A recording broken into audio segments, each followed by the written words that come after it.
Everyone, this is William Armstrong. Don't pay any attention to the Twitch picture-in-picture where I'm watching a Twitch streamer by the name of Raster64, a Twitch streamer on Twitch. Here's an article on the register I'm going to read that involves cybercrime.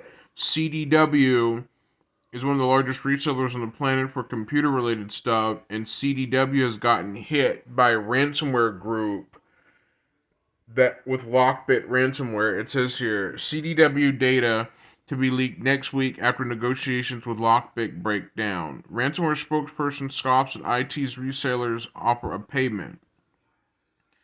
CDW, one of the largest resellers on the planet, will have its data leaked by the Lockbit after negotiations over the ransom she broke down, a spokesperson for the cybercrime gang says.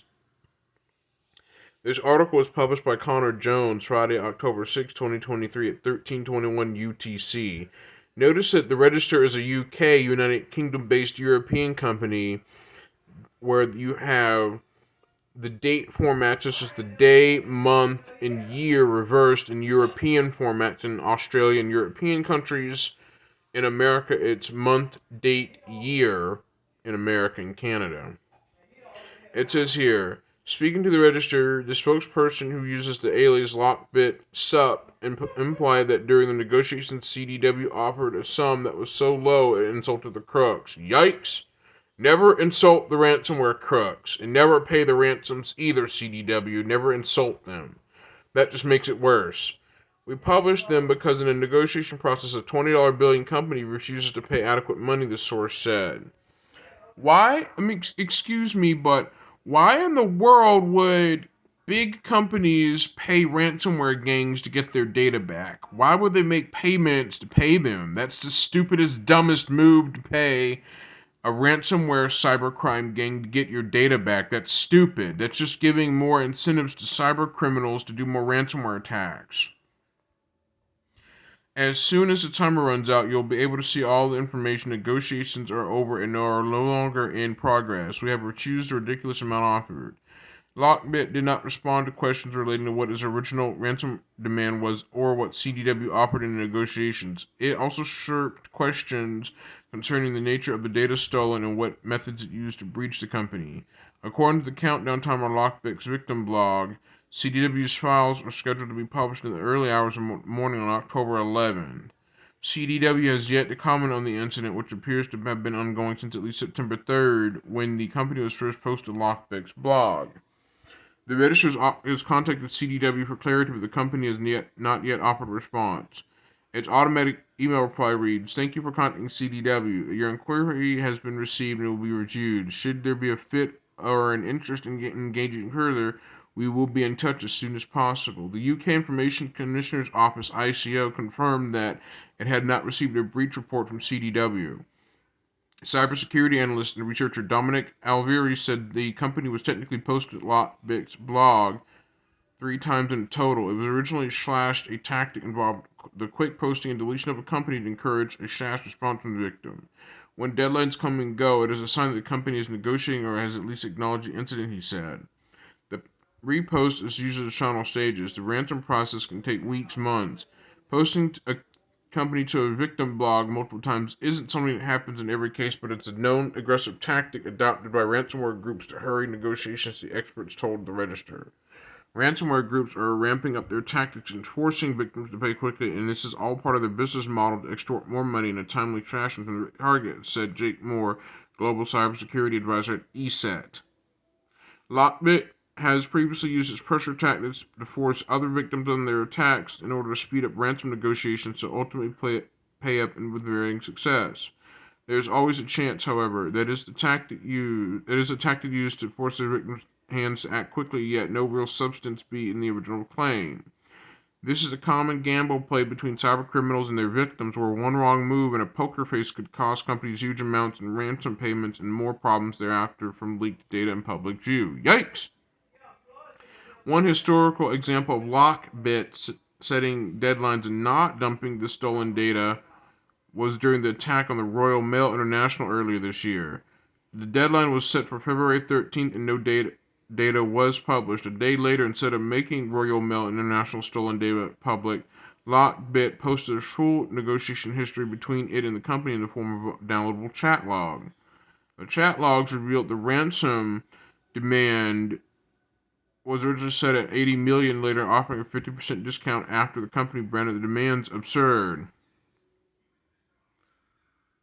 Let's see. At the time of the release of the chat logs was seen as an example of these scare tactics. After Royal Mail's continued refusal to pay, Lockbit eventually staggered the publication of its data, much of which included employee information in 10 separate dumps. Uh-oh. The UK's National Cybersecurity Centre, NCSC, has a long-standing stance against paying ransoms to cybercriminals. In a study by security company CyberEdge, it was found that less than half of businesses paying ransoms recover all of their data. In the Royal Mail negotiations, the transcript shows the negotiator attempting to convince Lockbit to hand over 2 files as proof to criminals to decrypt their work. Lockbit realized after a few days that the 2 files would have allowed Royal Mail to fully recover its systems without paying for the encryptor. Towards the end of the negotiations, where Royal Mail has appeared to stall Lockbit for as long as it could, saying it was waiting for its board to decide on whether to pay the discounted ransom fee. Lockbit grew frustrated with the tactics and published the data after days on non-responses from the Royal Mail. Good job, Royal Mail, for not paying the ransom, but uh-oh for the criminals. They decided to publish the data anyway, completely later on. Lockbit's lies and other strange tactics. Over the years, Lockbit has been accused of orchestrating various PR stunts to cause confusion and raise its notoriety level. These have included fake ransomware attacks on large organizations posting their details to Lockbit's website along with the countdown timer to indicate the publication date of the stolen files, just as does with genuine victims. One such example came in June 2022 when it claimed to have reached an incident response specialist, Mandiant. In a typical fashion, the countdown timer spent days reaching zero, and what was published wasn't the data it claimed to have stolen from the company, but instead a response to claims that the group was linked to the sanctioned cybercrime outfit Evil Corp. The PR stunt was likely orchestrated by Lockbit because an association of their activities to Evil Corp could have financially devastating consequences for their operations, said ReliaQuest in a blog post. Paying ransoms to these cyber threat groups is still not illegal in most countries. However, a formalized association with an Evil Corp would render those payments potentially out of the law, with significant civil and criminal implications for the organizations involved in them. Given that Lockbit is one of the most prolific ransomware groups in activity at the moment, it is likely that they intend to continue their highly successful and profitable ransomware operations for the following months. Lockbit repeated the same trick later that year, this time against French multinational IT company Thales, although in Thales' case it was only half fibbing. At the time, Thales' public statements repeatedly denied evidence of an IT intrusion, but on November 10th, 2022, which was last year, 3 days after Lockbit promised to publish its data, Thales confirmed that the data had been stolen and published.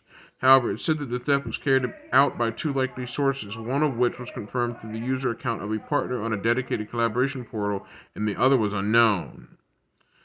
Okay, having that said, my big complaint with companies choosing to fork over money to the ransomware criminals is a very dumb and stupid idea for 2 reasons. One, it incentivizes the ransomware criminals to do more ransomware attacks on companies by paying the ransom to get your data back. However, paying the ransom demands is not a good idea, but it should be deemed illegal in countries for companies to pay the ransom demands anyway. It should be deemed illegal because it's incentivizing more attacks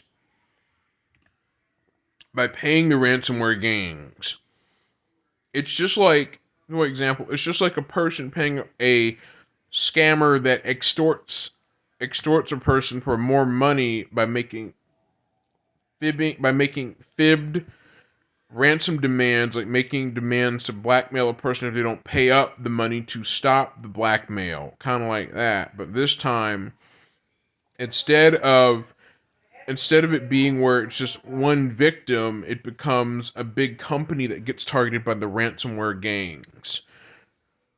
An example of this is actually a form of extortion scammers, otherwise known as sextortion scammers, are kind of like that, except the sextortion scammers target random people individually, but the ransomware gangs go after big companies and start forcing big companies to pay to get their data back. So, other than that, this is William Armstrong signing out, and I will see you next time. Bye bye.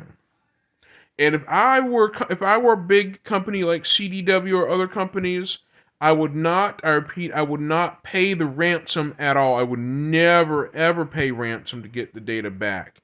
I just wouldn't. Bye bye.